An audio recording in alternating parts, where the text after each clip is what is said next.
Hello students, how are you today? Are you happy? I hope so. I hope so. All students are happy and healthy. Students, welcome to Radiant Learning. जैसा कि आप जानते हैं last class में हमने idiom और phrases के बारे में जाना था और थोड़ा सा एक क्विक रिवीजन हो सकता है कोई बच्चा आज जिन्होंने पहली क्लास ना लिखी हो इस क्लास में थोड़ा सा रिवीजन और जो ले रहे हैं क्लास वो भी क्या है कि रिवीजन करना है। मैंने आपको बोला था लास्ट क्लास में कि आप पढ़ के आएंगे वो कि आपको 20 वर्ड्स बताए गए थे इडियम्स के और थोड़ा सा एक क्विक रिवीजन और आपको थोड़ा आइडिया भी मिल जाएगा, फिर बाद में भी प्रैक्टिस करेंगे। ठीक है, तो इडियम और फ्रेजेस में हमने अंतर जाना था, वर्ड से स्टार्ट किया था, फिर हमने फ्रेज को पढ़ा कि फ्रेज क्या होता है, ग्रुप ऑफ वर्ड्स होता है जिसका अपना एक थोड़ा बहुत सेंस होता है, ज्यादा सेंस नहीं होता।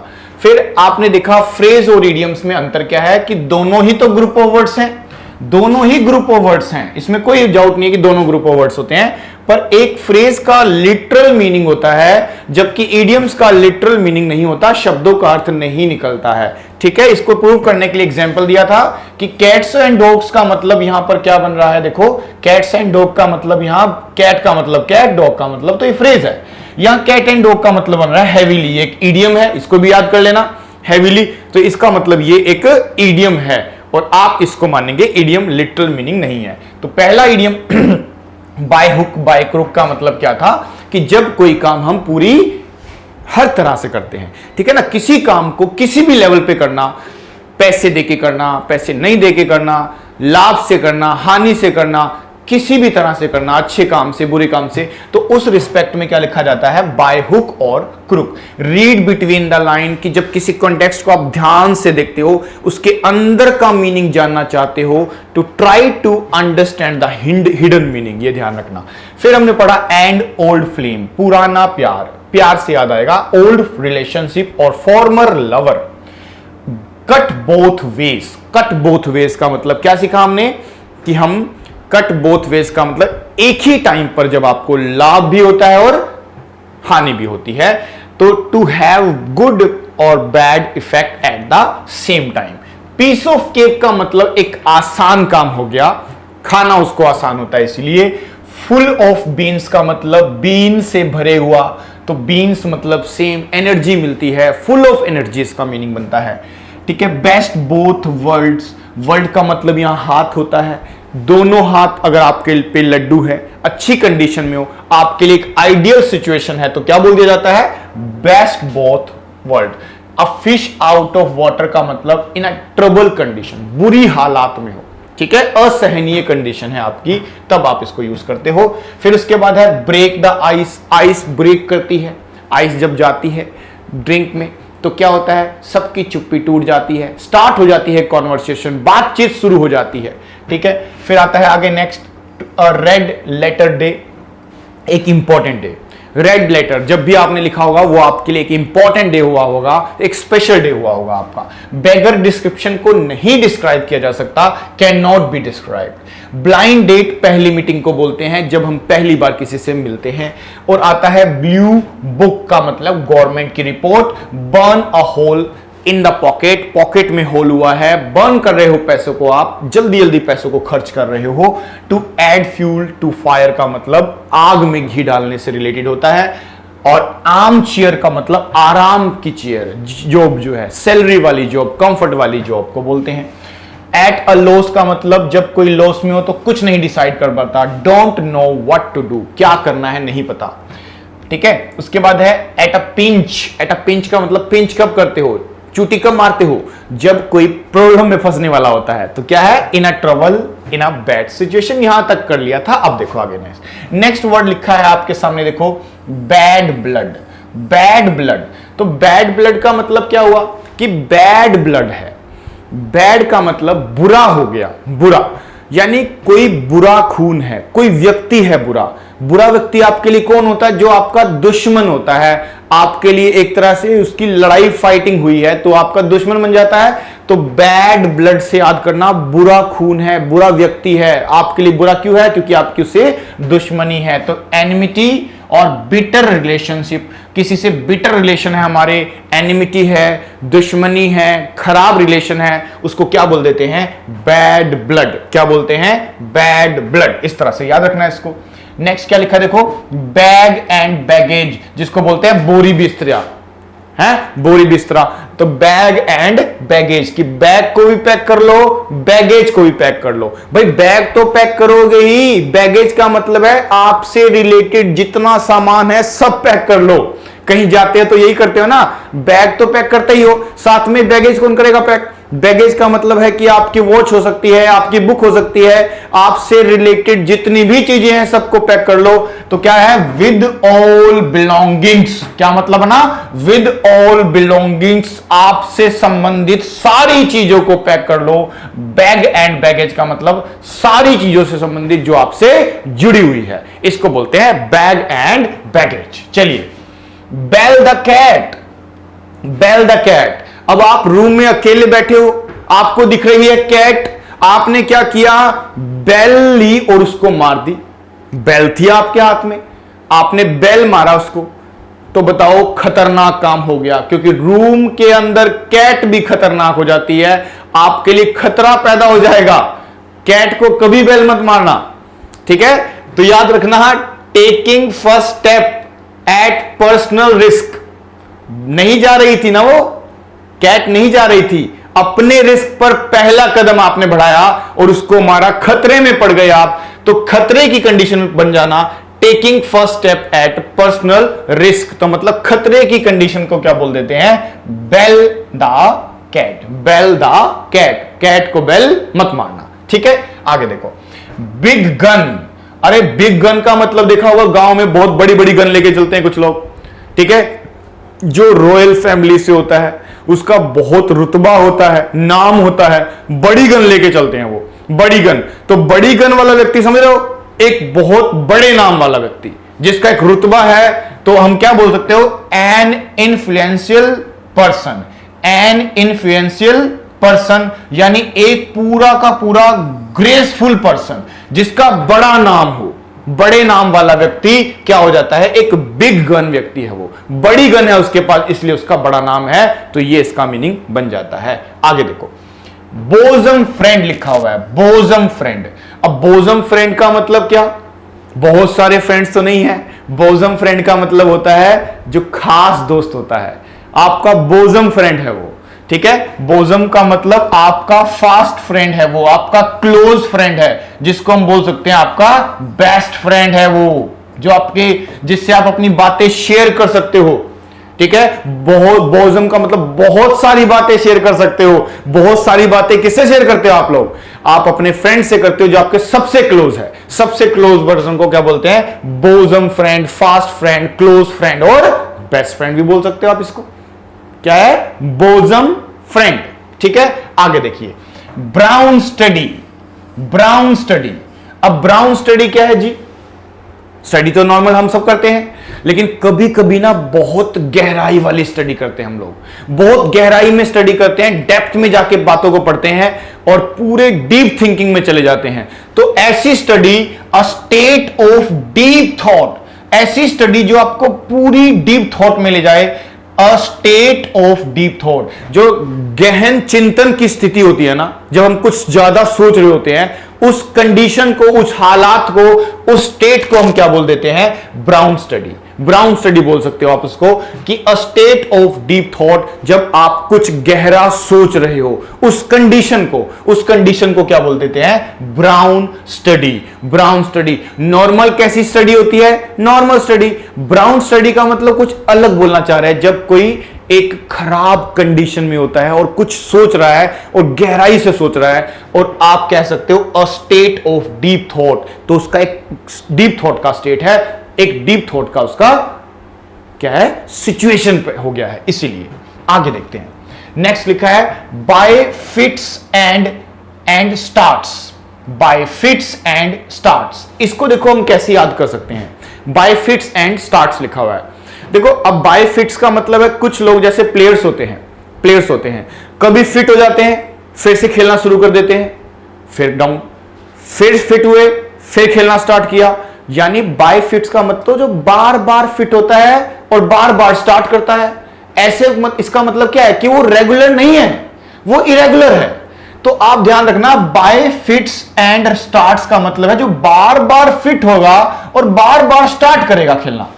तो ऐसे को क्या बोलते हैं? इरेगुलरिटी, कि कोई काम इरेगुलरिटी से हो रहा है आपका, रेगुलर नहीं है, इरेगुलर है वो। इरेगुलरिटी से जो काम करते हो आप लोग उसको क्या बोल देते हैं? बाय फिट्स एंड स्टार्ट्स बोल देते हैं। समझ रहे हो कैसे याद करना है? कि बाय फिट्स का मतलब कि कोई पर्सन बार बार फिट हो रहा है और बार बार स्टार्ट कर रहा है, तो उस काम को हम क्या बोल सकते हैं? बाय फिट्स एंड स्टार्ट्स का मतलब कि इरेगुलरली कर रहा है वो काम, ठीक है, नियमित रूप से नहीं कर रहा है वो, इसको बोल देते हैं इरेगुलरिटी या बाय फिट्स एंड स्टार्ट्स। इसको लिंक के थ्रू याद कर लो आप।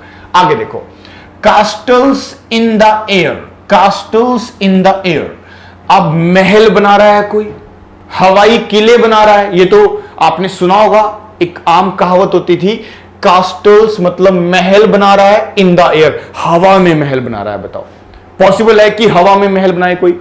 इसका मतलब है सोचने में कोई दिक्कत नहीं है, ये सिर्फ फैंटेसी है, हमारी इमेजिनेशन है सिर्फ। आप बड़ा सोच रहे हो लेकिन ऐसा पॉसिबल है नहीं, आप जानते हो। तो आप ध्यान देना कि कास्टल इन द एयर का मतलब होता है अ डे ड्रीम और फैंटेसी। दिल में सपने ले रहे हो, बड़े बड़े ख्वाब देख रहे हो, हवाई किले बनाना जिसको हिंदी में बोलते थे, ठीक है, कि बड़े बड़े ड्रीम ले रहा है लेकिन एक्चुअल में ऐसा कुछ भी नहीं है, तो उसको इडियम के थ्रू किस नाम से जानते हैं? Castles in the air, castles in the air. इस तरह से इसको याद रखना। अ डे ड्रीम बोलो चाहे अ डे फैंटेसी बोलो, कल्पना है, इमेजिनेशन है, कुछ भी सोचा जा सकता है लेकिन वास्तविकता उसमें नहीं है, नकलीपन है उसके अंदर। कास्टल्स इन द एयर बनता है।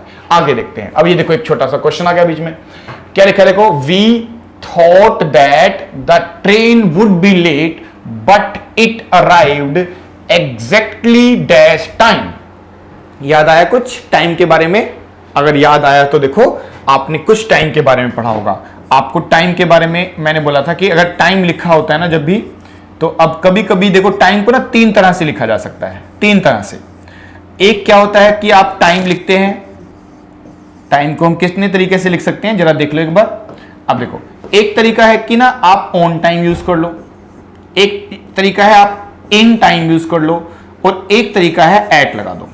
भाई देखो एट क्या होता है? डेफिनेट टाइम के लिए होता है, तो यहां फिर द लगाना पड़ता है हमें, और द कहता है कि टाइम नाउन के बाद ऑफ भी आएगा, तो एट लग गया। लेकिन ये ऑन टाइम और इन टाइम में क्या अंतर होता था? देखो ऑन टाइम का मतलब होता था बिल्कुल एग्जैक्ट टाइम, यानी एक राइट टाइम की बात करते थे, राइट का मतलब बिल्कुल राइट, एग्जैक्ट। फिर और इन टाइम का मतलब होता है बिफोर टाइम, थोड़ा सा पहले। बिफोर टाइम का मतलब थोड़ा सा पहले, कि ऑन टाइम मतलब अगर 8 बजे की क्लास है तो 8 ही बजे स्टार्ट होगी। इन टाइम का मतलब क्या होता है कि कोई चीज थोड़ा समय से पहले स्टार्ट हो जाएगी। और एट कब होता है? एट होता है जब किसी भी समय को आप डेफिनेट कर देते हो, पर्टिकुलर कर देते हो, just like dash the time of theft, theft, इस तरह से। अब देखो यहां पे टाइम में द लगाया, ऑफ भी लगाया, तो ये टाइम क्या हो चुका है? डेफिनेट, और डेफिनेट है तो मुझे क्या लगाना पड़ेगा? एट लगाना पड़ेगा। यहां तो अलग मीनिंग बन रहा है कि ट्रेन राइट टाइम, एग्जैक्टली लिखा आ गया। देखो एग्जैक्टली है तो हमें क्या लगाना पड़ेगा? ऑन टाइम लगाना पड़ेगा, कि कोई चीज समय पर स्टार्ट होती है तब इसके लिए यूज करते हैं। ठीक है जी, आगे देखते हैं। Chicken hearted, chicken hearted. अब देखो चिकन हार्टेड का मतलब क्या हुआ? चिकन मतलब आप सब जानते हो एक कमजोर, बुजदिल, कायर, ठीक है। हार्टेड का मतलब तो हार्ट ही होता है, ठीक है। तो चिकन से मतलब कमजोरी वाला सेंस बनता है, ठीक है। तो कमजोरी वाला, तो इसमें देखो ना लैकिंग करेज, जिसके अंदर करेज की कमी हो वो क्या होता है बताना? कायर होता है, डरपोक होता है, बुजदिल होता है, ठीक है। इसी को कावर्डली भी बोलते हैं हम लोग, कावर्डली। अब बच्चे कह रहे सर कावर्डली तो एडवर्ब होता है, नहीं, गलती मत करना, ये कावर्डली एडवर्ब होता नहीं है, एडजेक्टिव होता है। यानी एक तरह से ये जो मेरा इडियम बनने वाला है ना, ये ऐसा इडियम बनने वाला है जिसके बाद मैं एक नाउन यूज कर सकता हूं। मैं किसी इसके बाद नाउन यूज कर सकता हूं, क्योंकि ये एक तरह से एडजेक्टिव वाला केस बन रहा है, एडजेक्टिव फ्रेज बन रही है। ये फ्रेज का मतलब इडियम बन रहा है हमारा, है ना, क्योंकि देखो हमने शायद आपने याद भी किया होगा कि कावर्ड जो होता है ना, कावर्ड और कावर्डली में डिफरेंस होता है। कावर्ड बोलो, एक बोलो कावर्डली, और एक हम बोलते थे इन अ कावर्डली मैनर। देखो ये वर्ड आपके सामने काफी बार आया होगा। तो तीनों में अंतर क्या है कि देखो कावर्ड तो एक नाउन होता है जिसका मीनिंग होता है कायर व्यक्ति, ठीक है, कायर व्यक्ति। एलवाई लगाने से एडवर्ब नहीं बनेगा, वो क्वालिटी थोड़ी ना है, एलवाई लगाने से एडवर्ब नहीं बनेगा, ये बन जाएगा एडजेक्टिव। क्या बनेगा ये? एडजेक्टिव, एलवाई से। तभी मैं बोलता रहता हूं अक्सर कि ज्यादा चांस है एलवाई से एडवर्ब बनता है, लेकिन हमेशा बनेगा ऐसा कोई जरूरी नहीं है। तो आपको पढ़ना चाहिए ना कि कावर्डली एक एडजेक्टिव हो गया। फिर इन अ कावर्डली मैनर क्या है, इसको हम मान सकते हैं ये एक एडवर्ब की तरह काम कर सकता है, ठीक है। जैसे मान लीजिए मैं आपके सामने 2-3 सेंटेंस लिखता हूं कि शी fought डैश कावर्ड, ठीक है। अब बताओ इसमें कावर्ड आएगा, कावर्डली आएगा कि इन अ कावर्डली मैनर आएगा? अब पढ़ने में जो सुटेबल लगेगा ना वो लगेगा कि शी फोर्ट, वह लड़ी, और कैसे लड़ी? कायरों की तरह लड़ी। तो हम यहां पे लिख देंगे कावर्डली। क्या लिख देंगे? कावर्डली। और हमें लगेगा सही हो गया सेंटेंस? नहीं हुआ सही, क्योंकि कावर्डली तो एडजेक्टिव है, हमें तो एडवर्ब लिखनी है कि वो लड़ी कैसे है। तो हम क्या करेंगे? इन अ कावर्डली के साथ क्या लगा देंगे? एक वर्ड और जोड़ देंगे, दैट इज कॉल्ड मैनर। तो क्या बन जाएगा? एडवर्ब बन जाएगा। तो इन अ कावर्डली मैनर तो हो जाएगा she fort in a cowardly manner. Cowardly नहीं आएगा। अच्छा, कावर्ड नाउन है, जैसे बोलते थे ही इज अ डॉक्टर, तो आपको अगर बोलना है कि वो कायर व्यक्ति है तो वो लगे ही इज अ कावर्ड, अ लगाना पड़ेगा आर्टिकल। यानी आर्टिकल क्यों लगाना पड़ेगा? क्योंकि नाउन जहां जहां है तो ए एन लगता है, तो कावर्ड में ए लगता है। He is a coward person बोल सकते हो, ही इज अ कावर्ड बोल सकते हो, लेकिन आपको लगाना पड़ेगा उसमें, क्या लगाना पड़ेगा उसमें? आर्टिकल, ठीक है ना। ये छोटी छोटी बातें हैं जो हमने एडवर्ब में पढ़ी होंगी, अगर आपको याद हो तो देखो ना, कावर्डली का मतलब ये एक तरह का एडजेक्टिव ही है।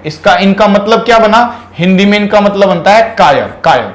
तो चिकन हार्टेड का मतलब, जैसे हम उसके बारे में बोलो कि he is a chicken hearted person, ऐसा बोला जा सकता है कि he is a chicken hearted person, या ऐसे बोल सकते हो he is a cowardly person. Cowardly person बोलो चाहे चिकन हार्टेड पर्सन बोलो, एक ही बात है, क्योंकि बात तो वही हो रही है ना।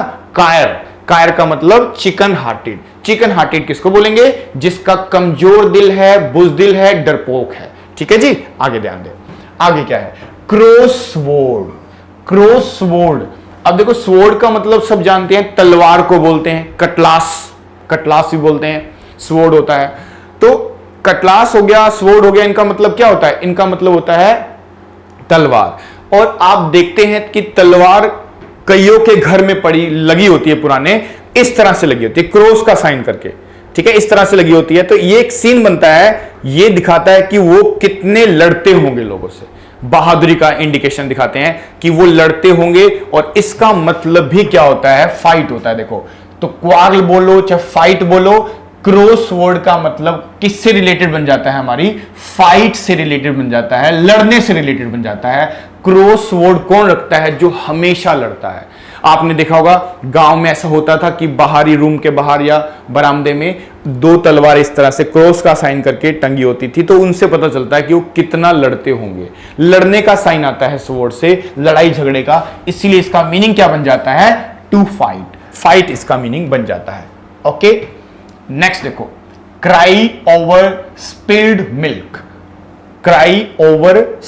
मिल्क। यानी अब देखो कोई मिल्क है, वो नीचे बह गया है, गिर गया है, और आप रो रहे हो, क्राई कर रहे हो कि वो वापस आ जाएगा। Is it possible? नहीं हो सकता ना। अब भाई जो चला गया है मिल्क, जो नीचे गिर गया है, वो वापस नहीं, वो तो वेस्ट हो गया, वो खराब हो गया है, ठीक है ना। इससे ही याद रखना कि राइटर क्या बोलना चाह रहा है। क्या बोलना चाह रहा है? क्राई ओवर स्पिल्ड मिल्क का मतलब जो नीचे गिर गया है मिल्क, उस पे रो रहे हो आप। क्या मतलब है इसका? कि वो वापस आ जाएगा? नहीं आएगा। रिग्रेट कर रहे हो आप, ठीक है, आप रिग्रेट कर रहे हो इन वेन, लेकिन वो व्यर्थ है। आप पछता रहे हो, आपको दुख हो रहा है, ठीक है, आप उम्मीद कर रहे हो कुछ, लेकिन इन वेन, व्यर्थ है वो। Regret in when for what can not B undone. अब जो हो नहीं सकता उसकी तरफ व्यर्थ कर रहे हो, ठीक है, आप अपना टाइम वेस्ट कर रहे हो, क्योंकि regret in when for what can not be done, जो नहीं हो सकता उस पे आप एक तरह से पछतावा कर रहे हो, जो वापस नहीं आ सकता, उसको ही क्या बोल देते हैं, क्राई ओवर स्पिल्ड मिल्क। इसको ध्यान रखना और याद करने के लिए क्या कर सकते हो कि अगर मिल्क नीचे स्पिल्ड हो गया है, गिर गया मान लो, तो क्या रोने से कोई बेनिफिट होगा? नहीं होने वाला, क्योंकि रिग्रेट इन वेन है, अब वो कोई पछताने, वो व्यर्थ है क्योंकि वो नहीं हो सकता। ठीक है, ये चीज ध्यान रखेंगे आप। आगे देखो, ड्रॉ अ लाइन। देखो कई बार ना हम लाइन खींच लेते हैं। मान लो अगर आपको सक्सेस चाहिए ना, तो आप बहुत मेहनत करोगे, आपके फ्रेंड्स में अच्छे बुरे हर तरह के काम करेंगे सारे, लेकिन ना आपने अगर कामयाबी लेनी है तो आप कुछ लिमिटेशन अपने लिए बना लेते हो कि मेरे को इतने टाइम पे पढ़ना है, 8 घंटे पढ़ना है, थोड़ा बहुत सैटरडे मुझे एंजॉय करना है, संडे को मुझे फिर से सारे नोट्स बनाने हैं, उसका रिवीजन करना है। ऐसा हम बनाते हैं, अक्सर टाइम टेबल बना लेते हैं कि सुबह उठ करके कितने घंटे कोचिंग लेनी है, फिर क्या करना है, सारा टाइम शेड्यूल बना लेते हैं हम लोग। ठीक है, तो आप अपने लिए एक ड्रॉ लाइन करते हो, एक लिमिट सेट कर लेते हो कि इससे बाहर मुझे नहीं जाना। अगर मुझे एंजॉय करना है तो ओनली सैटरडे का टाइम है जो मैं थोड़ा सा एंजॉय करूंगा। आप अपने लिए क्या करते हो, एक लाइन को ड्रॉ करते हो, खींच देते हो, इससे बाहर कभी नहीं जाऊंगा मैं। ठीक है, इससे बाहर नहीं। तो एक तरह से अगर मैं बोलूं ड्रॉ अ लाइन, तो हम क्या कर रहे होते हैं उस समय, अपने लिए एक लिमिट को सेट कर रहे होते हैं। तो सेट अ लिमिट, इसका मीनिंग बनता है अपनी मर्यादा में रह करके, अपनी लिमिट में रह के काम करेंगे। तो ड्रॉ अ लाइन का मतलब सेट अ लिमिट, अपने लिए एक लिमिट को क्या करना, सेट कर देना, इससे ज्यादा नहीं। ठीक है, और वो क्या मीनिंग बन गया हमारे लिए, ड्रॉ अ लाइन। चलिए आगे देखिए, ईट वंस वर्ड्स। अब इसको कैसे याद करेंगे, देखो ईट वंस वर्ड्स का मतलब, आपने देखो वो लीडर्स बहुत अलग अलग तरह के लेक्चर्स देते हैं, भाषण देते हैं। ठीक है, कभी कभी अच्छा भाषण चला जाता है, कभी कभी बुरा, लेकिन जब कभी कोई ऐसा लेक्चर, ऐसा भाषण, ऐसा शब्द बोला गया उनसे कि बहुत कोई ऐसी लाइन बोली जिससे किसी को प्रॉब्लम हो रही है, ठीक है, तो उससे फिर क्या होता है कि वो बचने के लिए ना, वो अपनी स्टेटमेंट को वापस ले लेता है, वो अपने शब्दों को क्या कर लेता है, वापस लेता है और बोलता है कि मुझसे गलती हो गई, मैं अपने शब्द वापस लेता हूं, आई एडमिट माई मिस्टेक। वो अपनी मिस्टेक को मान भी लेता है, ठीक है, और अपने वर्ड्स को वापस ले लेता है। तो ईट वंस वर्ड का मतलब अपने ही शब्दों को खा गया है वो, ठीक है, अपने शब्द को वापस ले गया, मुंह के अंदर वापस ले गया है, इसका मतलब। तो कह सकते हैं टेक अ स्टेटमेंट बैक, अपनी स्टेटमेंट को वापस ले लेना। ठीक है, सिंबॉलिकल लैंग्वेज में देखो ना, ईट वंस वर्ड, अपने वर्डों को क्यों खा गया है, कोई मीनिंग तो ये बन रहा है, लेकिन हमें पता है कि हम तो इडियम्स पढ़ रहे हैं, और इडियम्स में ईट का मतलब खाना नहीं होगा, वर्ड का मतलब शब्द हो ना हो कोई गारंटी नहीं है, लेकिन सबका मीनिंग वैसा नहीं होगा। पूरा मीनिंग बन रहा है ईट वंस वर्ड, अपने शब्दों को खा जाना। लेकिन बोलना क्या चाह रहे हैं, अपने शब्दों को खाने का भाव ये है, उसका फीलिंग ये है कि जब कोई पर्सन कोई अननेसेसरी चीज बोल देता है और बाद में उसको लगता है उसने गलत बोला है, तो अपने वर्ड्स को क्या कर देता है, अपनी स्टेटमेंट को वापस ले देता है। तो बोल देते हैं take a statement back, eat one's words, इस तरह से। ठीक है, ये चीज ध्यान रखना। आगे देखो, a fancy price. Fancy price का मतलब क्या है, फैंसी प्राइस का मतलब क्या हुआ कि कभी कभी ना किसी इंसान की वैल्यू बढ़ जाती है बहुत, तो उसको ना बहुत फैंसी प्राइस मिलता है, फिर स्पेशली जॉब में। फैंसी प्राइस का मतलब हम क्या करते हैं कि अगर हमें कोई चीज चाहिए और वो फैंसी प्राइस पे है, तो ले लेते हैं हम एट एनी कॉस्ट, किसी भी कीमत पर, एट एनी कॉस्ट, यानी कह सकते हैं at demanded price, demanded price पर, एक हायर कीमत पर भी आप उसको लेते हो। तो आप फैंसी प्राइस का मतलब समझिए एट एनी कॉस्ट, जो किसी भी कॉस्ट पर लिया जाए, एट डिमांडेड प्राइस, एक डिमांडेड प्राइस पर रखा जाए, उसको बोल देते हैं a fancy price. A fancy price बोलते हैं उसको। ठीक है, आगे देखो, गाला डे। गाला डे से आता है गाल्स, गाल याद आते हैं, गाल। ठीक है, अब गाला डे का मतलब क्या है, गाल, और इसी को बोल देते हैं सेलिब्रेशन डे। सेलिब्रेशन डे गाला से गाल और गाल को चमकाते कब है सब बताना। जब कोई सेलिब्रेशन का डे होता है, कोई फेस्टिवल का दिन होता है, खास दिन होता है, तो हम क्या करते हैं, सभी अपने अपने फेस को चमका लेते हैं, अच्छे से तैयार होते हैं। तो गाला डे से क्या याद आता है, गाल वाला डे। गाल का मतलब क्या हुआ, चमकाते हैं गाल को, यानी बहुत अच्छे से हम मेंटेन रहते हैं। और आप कब करते हो, जब कोई सेलिब्रेशन का डे है। तो गाला डे का मतलब अ सेलिब्रेशन डे। कौन सा दिन, सेलिब्रेट करने वाला दिन, जिसमें हम कोई त्योहार फेस्टिवल वगैरह मनाते हैं। तो हमारे लिए कौन सा डे होता है, अ गाला डे होता है, जिसको बोल सकते हैं मीनिंग वाइज क्या बोलेंगे, अ सेलिब्रेशन डे। कैसा दिन है, उत्सव मनाने वाला दिन, एक महत्वपूर्ण दिन, एक इंपॉर्टेंट डे है जिसमें हम सेलिब्रेट करते हैं। तो हमारे लिए क्या होता है, जैसे संडे है, संडे, तो संडे का एग्जांपल आप माइंड में सेट कर सकते हो कि संडे सभी लोगों के लिए जनरली क्या होता है, गाला डे होता है। गाला डे का मतलब वो सभी के लिए क्या है, एक सेलिब्रेशन का डे होता है कि 6 दिन काम करते हैं और संडे को थोड़ा सेलिब्रेट होता है। तो वो सबके लिए क्या होता है, गाला डे होगा। ठीक है जी, इस तरह से ध्यान रखना। आगे लिखो, गेट इनटू हॉट वाटर। इसके देखो मीनिंग में समझो कि गेट इनटू, अपने आप को आप क्या कर रहे हो, हॉट वाटर में रख रहे हो। अगर कोई पर्सन हॉट वाटर में जाएगा तो उसको तो बहुत मजा आएगा, नहीं मजा नहीं आएगा, सजा मिलेगी उसको। देखो ना, अरे उसके लिए परेशानी हो जाएगी। अपने आप को एक तरह से वो बैड सिचुएशन में डाल रहा है, खुद ही अपने पैर पे कुल्हाड़ी मार रहा है। तो आप कह सकते हो गेट इनटू ट्रबल, मुसीबत में पड़ जाओगे आप। अगर आप अपने आप को हॉट वाटर में डालोगे तो खुद ही क्या पड़ जाओगे, एक तरह से आप खतरे में पड़ जाओगे, इन अ डेंजर हो सकता है। Gate into trouble, gate into trouble, get into hot water का मतलब क्या है, गेट इनटू ट्रबल, अपने आप को मुसीबत में डाल दिया, इसका मतलब ये बना। आगे देखते हैं next, give a peace of mind. Give a peace of mind, अभी देखो इसको कैसे याद किया जा सकता है, give a peace of mind. तो कभी कभी ना किसी पर्सन को देखते होंगे आप लोग, फैमिली में है, अंकल आंटी हो सकते हैं, पेरेंट्स हो सकते हैं, रिलेटिव में से कोई हो सकता है, कोई बड़ा भाई भी हो सकता है, फ्रेंड भी हो सकता है। तो ना आपने देखा होगा कभी कभी ना हमेशा डांटते रहते हैं किसी को, डांटा, धमकाया, गाली दे दी, ऐसे करते रहते हैं वो। तो उनको क्या है कि जब तक वो किसी से बहस नहीं करेंगे, जब तक किसी को डांटेंगे नहीं, उसको शांति नहीं मिलती, उसको शांति नहीं मिलती। हाँ, शांति कब मिलेगी, माइंड को पीस कब मिलता है उनका, तो माइंड को पीस तब मिलते हैं जब वो किसी को डांटते हैं। देखो ना, यही मीनिंग बन रहा है, give a peace of mind. उनके माइंड को पीस कब मिलता है, कब मिलता है, जब वो क्या करते हैं, टू रिब्यूक या फिर स्कोल्ड या फिर चाइड, डांटते हैं किसी को। इसका मीनिंग क्या बन जाता है, डांटना, टू रिब्यूक हो गया, स्कोल्ड हो गया, चाइड हो गया, डांटने से रिलेटेड इसका मीनिंग बनता है। To give a peace of mind का मतलब टू रिब्यूक, स्कोल्ड और आप कह सकते हैं चाइल्ड। क्योंकि कुछ पर्सन को मन की शांति कब मिलती है, जब वो किसी को डांटते हैं। इससे याद कर लेना, आसान हो जाएगा आपके लिए बहुत। In a nutshell, in a nutshell. अब देखो, इन अ नटशेल का मतलब क्या है कि कोई काम आपने ब्रीफ में कर दिया है, इन ब्रीफ, ठीक है, यानी संक्षिप्त में कर दिया है, कम शब्दों में कर दिया है, तो हम क्या बोलते हैं, इन a nutshell. In a nutshell का मतलब इन ब्रीफ, ब्रीफ मतलब संक्षिप्त में, कम शब्दों में, तो इन अ नटशेल, इसको याद रखेंगे।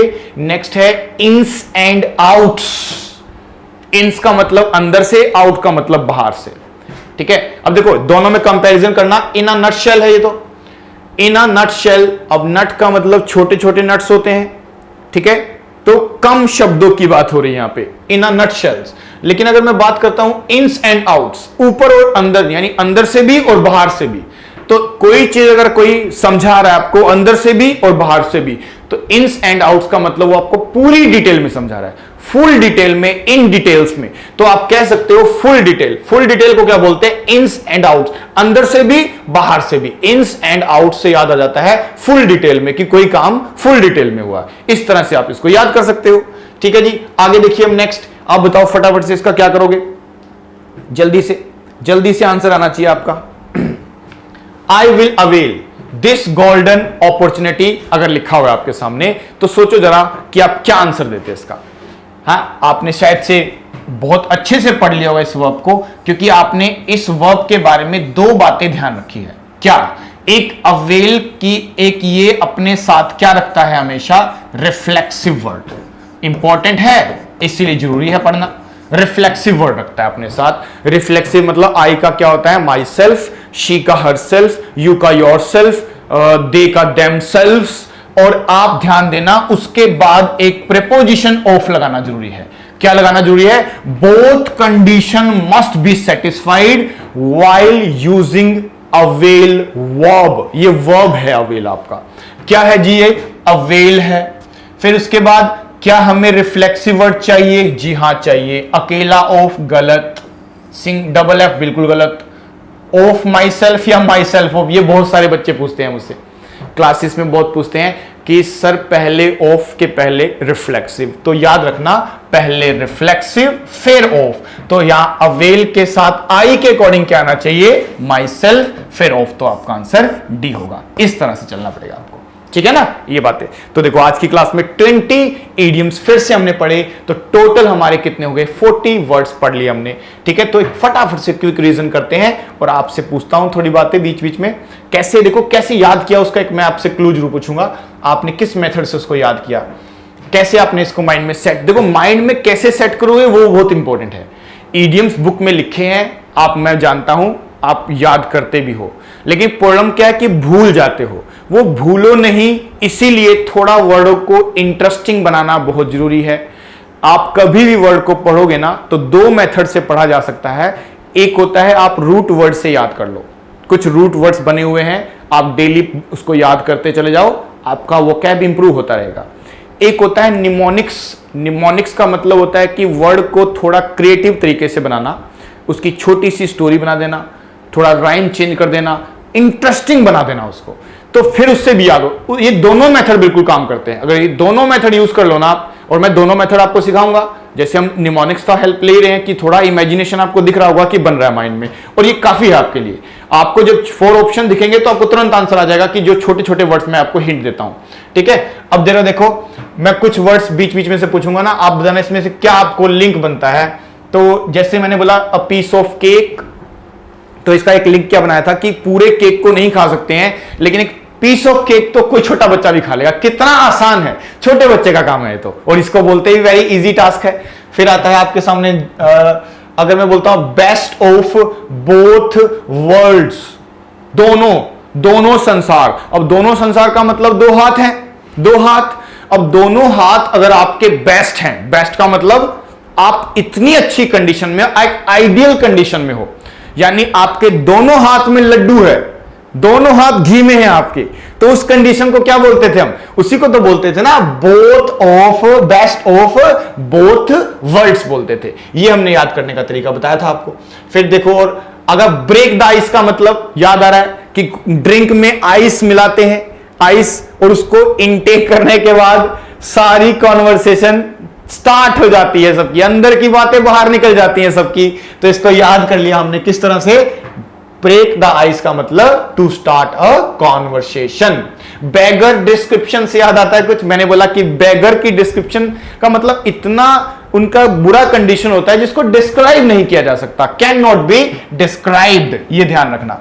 ब्लाइंड डेट से समझते हो ना, ब्लाइंड डेट का मतलब ब्लाइंड डेट मतलब ब्लाइंड का मतलब अंधा है। अब डेट का मतलब समझते हैं, डेट पे तो लग जाते हैं, अब अंधा मतलब देखा ही नहीं है उसने, ना लड़के ने लड़की को देखा है ना लड़की ने लड़के को देखा है, अननोन है बिल्कुल, फिर भी पहली मीटिंग कर रहे हैं। तो ऐसी मीटिंग को, जो फर्स्ट मीटिंग होती है 2 पर्संस के बीच में, who have not met before, उसको ही बोलते हैं ब्लाइंड डेट। उसको क्या बोल देते हैं? Blind date. ओके, बर्न, देखो कितना अच्छे से याद हो गया होगा, burn a hole in a pocket. Pocket में होल हो गया है, मान लो पॉकेट में होल हो गया और पैसे जब बर्न हो रहे हैं, जल रहे हैं, तो का मतलब बड़ी जल्दी जल्दी पैसे आप खर्च कर रहे हो। टू स्पेंड मनी क्विकली, इसका मीनिंग बनेगा, ठीक है जी। ओके, आर्म चेयर जॉब कभी नहीं भूल पाओगे आप। आराम की जॉब कैसी होती है आपकी? आराम की जॉब किसको बोलते हैं? जो कि अच्छी सैलरी होती है, अच्छे कंफर्ट के साथ होती है, ठीक है, उसको बोलते हैं N arm chair job. At a loss, loss से याद आ रहा है कुछ? एट अ लॉस, लॉस में कोई चीज हम डिस्क्राइब नहीं कर पाते, व्हाट टू डू, कि क्या करना है, what to do. At a pinch, in a trouble, क्योंकि पिंच कब करते हैं? जब कोई खराब कंडीशन में आने वाला होता है, ठीक है जी। बैग एंड बैगेज का मतलब बोरी बिस्तरा, यानी बैग का मतलब तो बैग पैक कर रहे हो, लेकिन बैगेज का मतलब सारी अपने रिलेटेड चीजों को भी ध्यान रखना होता है। तो बैग एंड बैगेज का मतलब will all belongings. Big gun, big gun का मतलब बड़े गन वाला व्यक्ति जो शान से रहता हो उसको बोलते हैं बिग गन, यानी एक बड़ा रिस्पेक्टेड नाम कह सकते हो, हाई टॉन वाला, जिसका टॉन हो, रुतबा हो, नाम हो, उसको क्या बोल देते हैं हम, big gun person. Bosom friend का मतलब क्या है, फास्ट फ्रेंड, जो क्लोज फ्रेंड है, बहुत सारी बातें जिससे आप शेयर कर सकते हो। ठीक है, आप याद करें bye fits and starts, fit होता है फिर स्टार्ट करता है, फिर फिट होता है फिर स्टार्ट करता है, इसका मतलब तो रेगुलर है ही नहीं, वो इरेगुलरली काम करता है, तो इसका मीनिंग भी क्या है, इरेगुलरली। ठीक है, कास्टल इन एयर, जो हवा में ही महल बना रहा है। अरे हवा में महल बनाने का मतलब क्या है, फैंटेसी है, कल्पना है, रियल तो है ही नहीं, डे ड्रीम है और फैंटेसी है उसकी। ठीक है जी। चिकन हार्टेड, चिकन का मतलब कमजोर हो गया, चिकन हार्टेड, कमजोर कायर जिसको बोल सकते हैं, वो क्या होगा हमारा, chicken hearted. Crossword, crossword, sword को क्रॉस कब करते हैं, जब कोई लड़ाई करने वाला होता है, तो इसका मतलब टू फाइट हो गया, to fight, to fight. Draw a line, draw a line का मतलब हमने लाइन खींच दिया आपने की, ये इससे बाहर तो मुझे जाना ही नहीं है, आपने अपनी लिमिट को सेट कर दिया है, अपनी लिमिट को सेट किया है। ठीक है, फैंसी प्राइस का मतलब क्या है, मुंह मांगा दाम जिसको बोल सकते हो आप, मुंह मांगा दाम, एट डिमांडेड प्राइस जिसको बोल सकते हो, एनी कॉस्ट जो बोल सकते हो। ठीक है, गाला डे, गाला डे से गाल याद आते हैं, और गाल अपने फेस वॉश कर करके चमकाते हैं, और वो कब होता है, जब आपका एक सेलिब्रेशन का डे होता है, just like Sunday. Get into hot water, खुद ही आप हॉट वाटर में बैठोगे तो अपने आप को समस्या में डाल दोगे, get into trouble. Give a peace of mind, नहीं भूल पाओगे कभी भी आप, देखो माइंड को पीस कब मिलता है, लिखा अलग है देखो, लेकिन हम अपना मीनिंग क्या बना रहे हैं, हम अपना मीनिंग शांति वाला बना रहे हैं। इसका पीस का मतलब टुकड़े है, लेकिन हमारे को इमेजिनेशन क्या करना है, पीस ऑफ माइंड, क्योंकि प्रोनाउंसिएशन तो सेम है ना, तो प्रोनाउंसिएशन सेम होने के बाद हम याद कर सकते हैं पीस ऑफ माइंड कब मिलती है। ठीक है, किसी व्यक्ति को, यानी जब वो किसी को क्या करता है, धमकाता है, उसको डांटता है, तो इसीलिए इसका मीनिंग हो गया रिब्यूक हो गया, स्कोल्ड हो गया, चाइल्ड हो गया, इस तरह से। इन अ नटशेल का मतलब कोई चीज ब्रीफ में है, लेकिन अगर मैं बोलूं इन्स एंड आउट्स का मतलब होता है फुल डिटेल में, फुल डिटेल में। ठीक है जी, तो आज की क्लास में इतने करते हैं, आप फिर से एक और क्लास हम इडियम्स की करेंगे, 40 वर्ड्स आपको करा दिए मैंने आज की क्लास तक। ठीक है, इतना रिवाइज करना, फिर से नेक्स्ट क्लास में थोड़ी प्रैक्टिस भी करेंगे और नए नए वर्ड्स भी करेंगे। Till then good bye, take care of yourself.